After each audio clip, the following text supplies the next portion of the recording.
So guys, for the first step, once you're on Google Chrome, you want to click on the three dots in the top right, and then you want to click on extensions, and then click on manage extensions, and now you want to click on Chrome Store.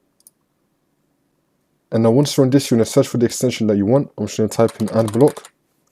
I'm just going to be getting this one right here. Click on Add to Chrome, and then click on Add Extension. Wait for this to load, and then once that's been added to Chrome, you want to click on the three dots in the top right, and then click on Extensions, and then click on Manage Extensions. And now you're going to see your extension right here. You're going to make sure that it's been turned on, and then you're going to click on the puzzle, which is Extensions, and then you're going to click on the pin icon, which will then make it appear over here. You can click on it, make sure that it's turned on, make sure that it's working. And if you want to add it to Incognito, you want to click on the three dots, and then click on Extensions, and then click on Manage Extensions. And then once we're here, you want to click on Details, you want to scroll down, and then you could tick Allow on Incognito. You could also choose a site access for it. So if you click on this, you can allow on all sites, specific sites, or on click. If you choose specific sites, this will come up and you can choose what sites you want it to be on.